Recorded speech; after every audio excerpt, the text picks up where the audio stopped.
오늘도 여러분과 함께 열왕기상 19장의 말씀을 가지고 외로움이란 제목으로 함께 말씀의 은혜를 나누기 원합니다. 제목을 한번 따라해 주시기 바랍니다. 외로움. 제가 지금까지 한평생 말씀을 전하면서 외로움이라는 제목으로 설교 처음 하는 것 같습니다. 외로운 사람들이 점점 늘어나고 있습니다. 사람은 사회적인 동물인데 혼자 외롭게 지내다 보니까 점점 더 깊은 문제와 절망에 빠져들어가는 것입니다.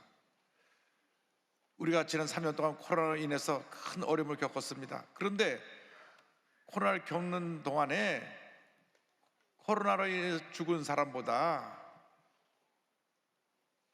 자기 목숨을 스스로 포기해서 죽은 사람이 더 많습니다. 2020년 1월 20일 국내 최초로 감염자 발생 이후 2022년 말까지 코로나로 사망한 사람이 32,156명인데 2020년부터 같은 기간에 자살로 죽은 사람이 39,267명입니다. 무려 7,000명이나 더 많은 사람이 자살해 죽었습니다. 그래서 세계 최초로 영국에서는 외로움부 장관을 임명했습니다. 트레이시 크라우치라고 하는 여성 장관을 외로움부 장관, 미니스터 오브 로니네스. 그 이유는 2017년 영국 정부 조사의 발표에 따르면 900만 명에 달하는 영국 사람들이 때때로 항상 이 외로움을 느낀다고 하는 것입니다. 외로움은 건강에 아주 나쁜 영향을 미쳐서 하루 담배 15개 피울 필요보다 더 몸에 안 좋은 영향을 끼친다고 합니다. 영국에 20만 명이 넘는 노인들이 지난 한 달 동안 단 한 사람에게 친구나 친척에게 대화를 해본 적이 없다고 합니다. 외로움은 참으로 위험한 것입니다. 우리 한국도 혼자 밥을 먹고 살아가는 혼밥 세대가 2002년 전체 가구 수 중에 33.4%나 됩니다. 혼밥, 혼자 밥을 먹어서 혼밥, 혼자 술 먹어서 혼술, 혼자 영화를 보고 즐긴다 해서 혼영 세대가 늘고 있습니다. 외로움이 한국을 뒤덮고 있는 것입니다. 위대한 하나님의 사람 엘리야 선지자도 이 같은 외로움에 빠졌습니다. 그 위대한 하나님의 사람이 외로움에 빠져 죽기를 원했습니다. 엘리야 선지자가 갈멜산에서 바알과 아세라 선지자 850명과 대결해서 승리하고 난 다음에 저들을 기손 시내가에 끌고 내려서 다 처형했습니다. 열왕기상 18장 40절입니다. 엘리야가 그들에게 이르되 바알의 선자를 잡되 그들 중 하나도 도망하지 못하게 하라 하매 곧 잡은지라 엘리야가 그들을 기손 시내로 내려다가 거기서 죽이니라. 그 소식을 들은 악한 왕비 이세벨이 분노해서 엘리야에게 사신을 보냅니다. 너도 내일 저 사람들처럼 죽게 될 것이라고 말합니다. 열왕기상 19장 2절입니다. 이세벨이 사신을 엘리야에게 보내어 이르되 내가 내일 이맘때에는 반드시 내 생명을 저 사람들 중 한 사람의 생명과 같게 하리라. 그렇게 하지 아니하면 신들이 내게 벌 위에 벌을 내림이 마땅하니라 한지라. 이 말을 듣고 그 위대한 하나님의 사람 엘리야가 순간적으로 낙심해서 절망에 빠져서 광야길로 하룻길을 들어가 자기를 죽여달라고 했습니다. 목숨을 거둬달라고 했습니다. 19장 3절 4절입니다. 그가 영표를 보고 일어나 자기의 생명을 위해 도망하여 유다에 속한 브엘사바에 이르러 자기의 사환을 그곳에 머물게 하고 자기 자신은 광야로 들어가 하루길쯤 가서 한 로뎀나무 아래에 앉아서 자기가 죽기를 원하여 이르되 야여 넉넉하오니 지금 내 생명을 거두시옵소서. 나는 내 조상들보다 낫지 못하니이다 하고, 위대한 사람도 때때로 이렇게 마음이 무너져 깊은 절망과 낙심에 빠지게 되는 것입니다.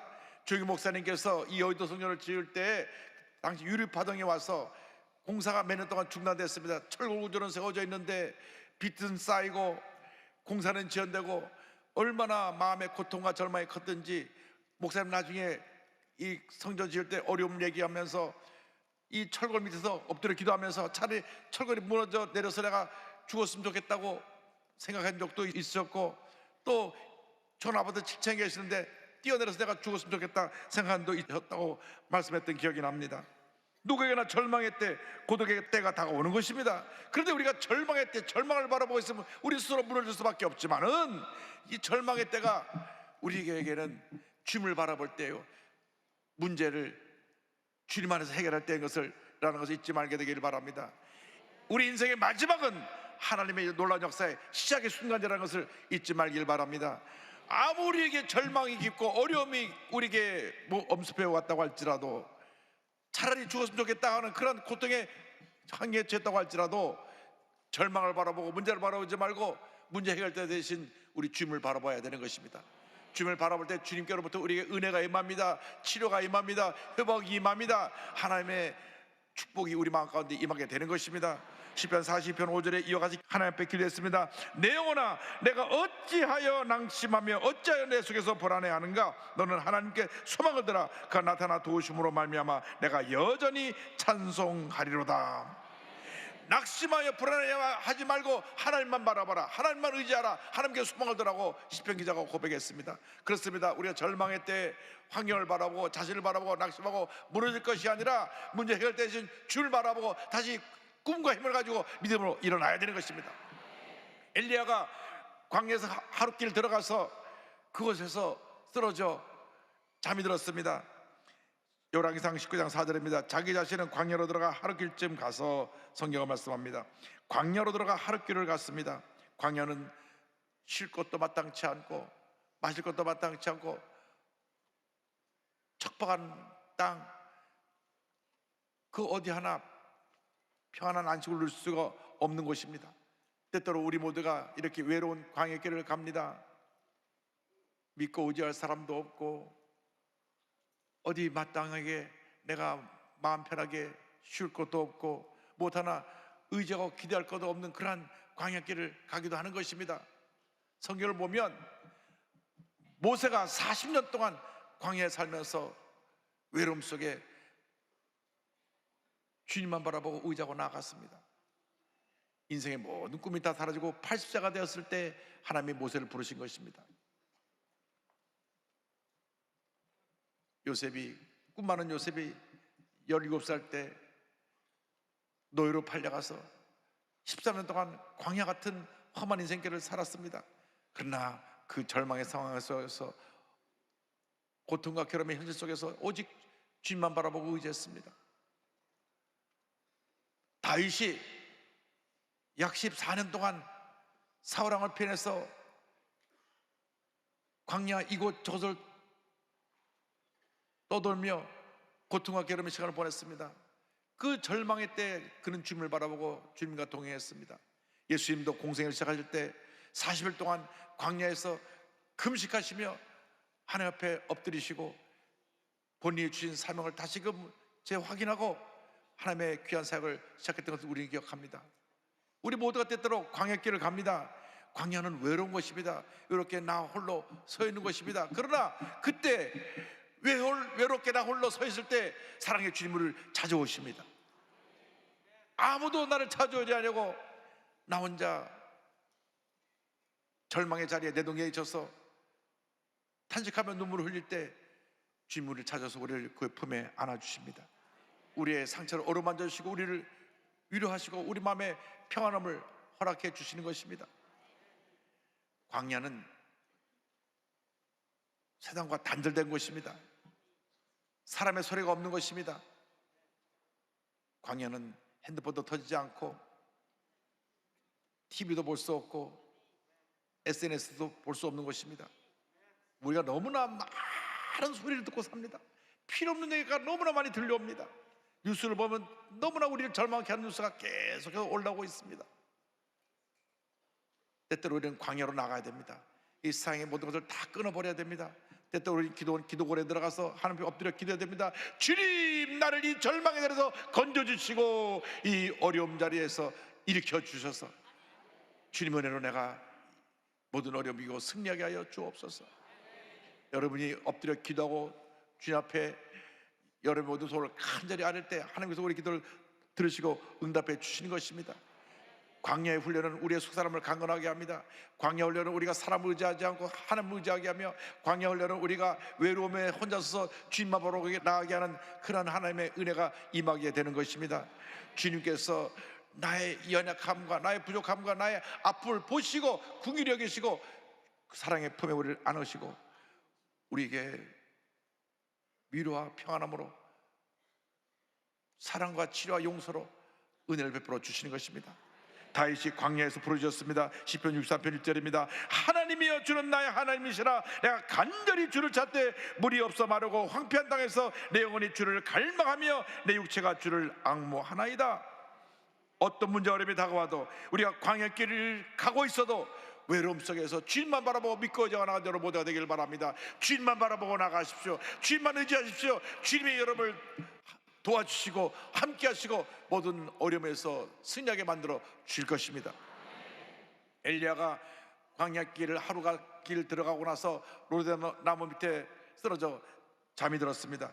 낙심하고 피가 나어 지친 엘리야가 로데나무 아래 잠이 드는 것입니다. 로데나무는 광야에서 흔히 발견되는 덤불나무인데 유목민 베두인 사람들이 이 나무로 숯을 만들었습니다.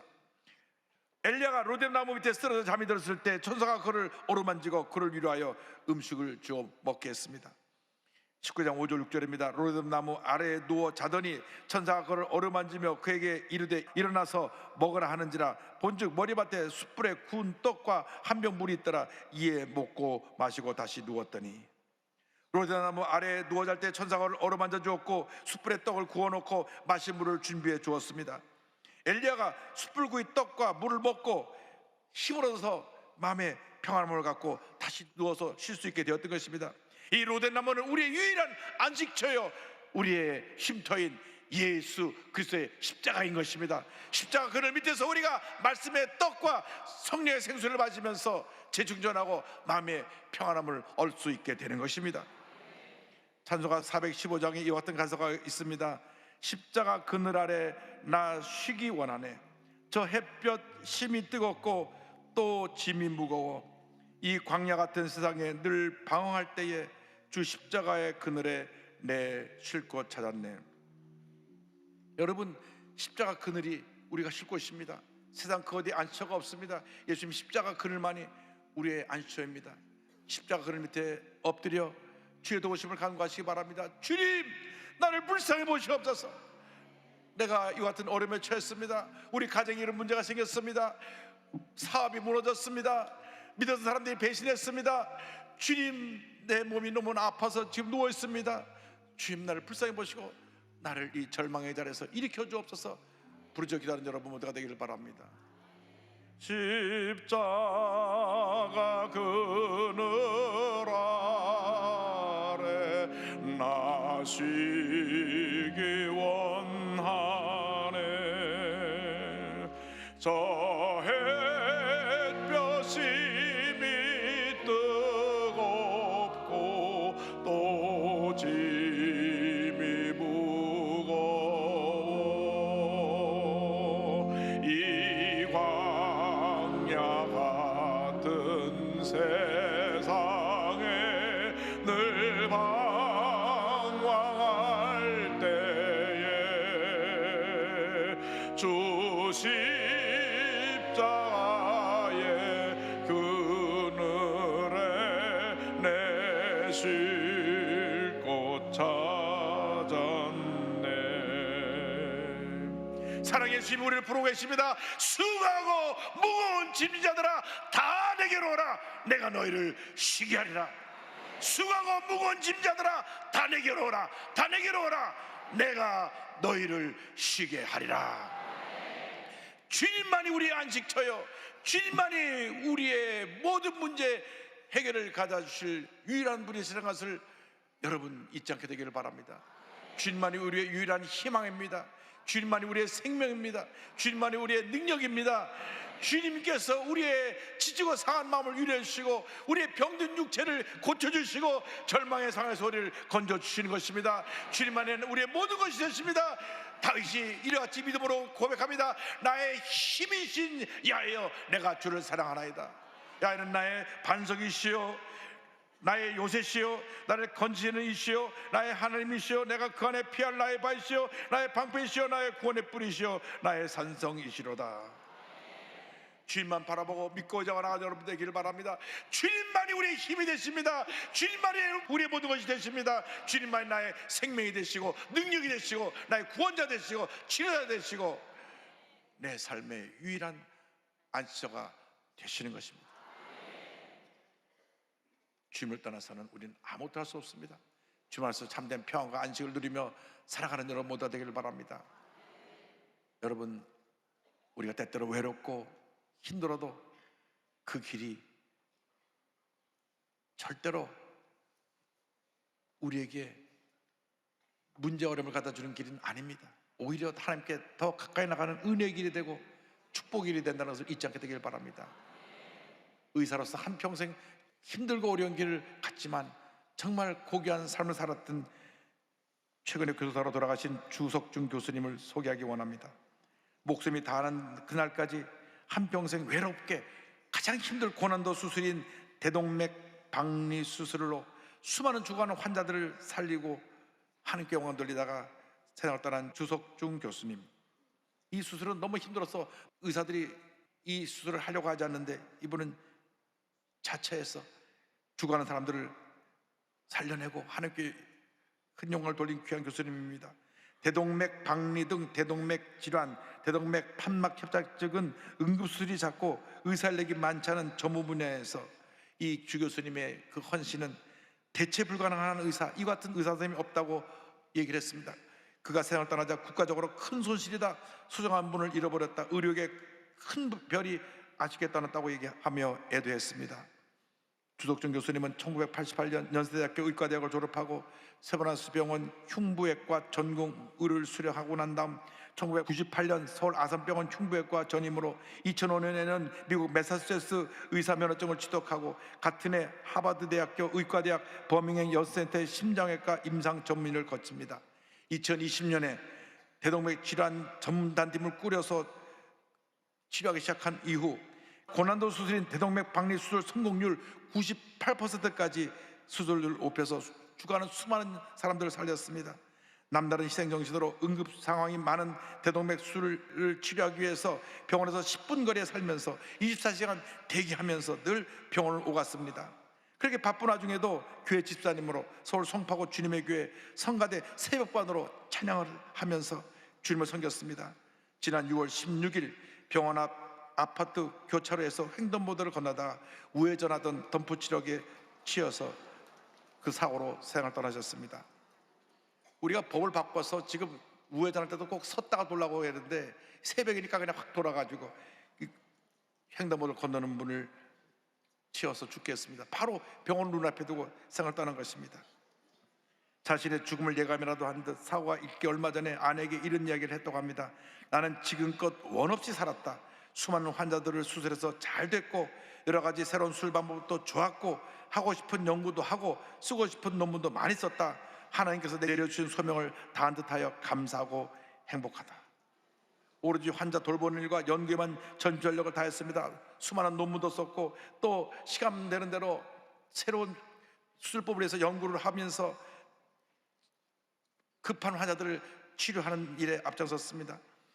그 아들 주현영 씨가 병원에 가서 유품을 정리하다 보니까 글쎄 라면 스프 봉지들이 그렇게 많이 나왔대요. 식사할 시간도 없어갖고 생라면 부숴 먹으면서 수술실에 들어갔던 그분, 식사 자리에 앉아서 식사하는 시간도 아까워가지고 생라면을 부숴 먹고, 참 이분 생각하면 마음이 아픕니다.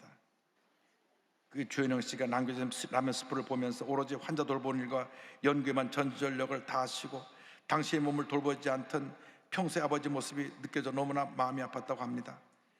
이 교수님은 병원 연구실 여러 편에 기도문을 남겼습니다. 그런데 그중에 많은 사람들이 울림을 주고 있는 기도문이 있는데 연구실 벽 작은 게시판에 붙여놓은 영문으로 쓴 기도문입니다.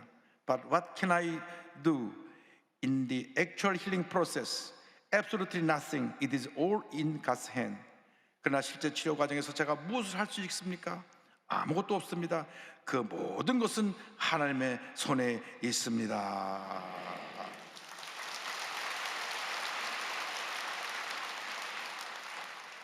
한평생 외로운 길이었지만 주님 영광을 위해서 최선을 다하는 삶을 살았습니다. 내가 가는 길이 비록 힘들고 외롭고 광야길이라고 할지라도 주님만 바라보고 믿음으로 전진 전진해 나가는 여러분 모두가 되기를 바랍니다. 여러분 각자에게 주어진 그 사명을 부여잡고 여러분 어떤 어려움이 당하고 문제가 다가와도 주님만 의지하고 믿음의 발걸음을 옮겨나가기를 바랍니다. 여러분은 혼자가 아닙니다. 혼자 외롭게 던져진 그러한 외로움의 사람이 아닙니다. 주님이 함께하고 계십니다. 주님이 동행하십니다. 주님이 여러분이 쓰러져 누워있을 때는 품어주시고 여러분을 위로해 주시고 말씀의 떡과 성령의 생수로 여러분을 다시 회복시켜 주셔서 위대한 하나님의 사람으로 쓰임받게 만들어 줄 것입니다. 일생 살아가는 동안 한 번뿐인 인생인데 우리 주님을 가장 기쁘시게 하는 삶을 살아가는 여러분 모두가 되기를 주님으로 축원합니다. 찬송가 419장을 함께 부르며 말씀을 마무리합니다. 주 날개 밑 내가 평안히 쉬네 밤 깊고 비바람 불어쳐도 아버지께서 날 지켜주시니 거기서 평안히 쉬리로다. 주 날개 밑 평안하다. 그 사랑 끊을 자리뇨. 주 날개 밑 내 쉬는 영혼 영원히 거기서 살리. 주 날개 밑 나의 피난처되니 거기서 쉬기를 원하노라. 세상이 나를 위로치 못하나 거기서 평화를 누리리라. 주 날개 밑 평안하다. 그 사랑 끊을 자리뇨. 주 날개 밑 내 쉬는 영혼 영원히 거기서 살리. 주 날개 밑 참된 기쁨이 있네. 고달픈 세상길 가는 동안 나 거기 숨어 돌보심을 받고 영원한 안식을 얻으리라. 주 날개 밑 평안하다. 그 사랑 끊을 자리뇨. 주 날개 밑 내 쉬는 영혼 영원히 거기서 살리. 기도하겠습니다. 사랑과 은혜와 자비가 원하시는 하나님 아버지, 외로운 인생길 가는 동안 주님이 함께해 주셔서 모든 어려움 이기게 하시고 주님의 은혜 가운데 살게 하시니 감사합니다. 남은 여생 하나님 영광에 살아가는 저희 모두가 될 수 있도록 우리의 발걸음을 인도해 주옵소서. 예수님의 이름으로 기도 올리옵나이다. 아멘.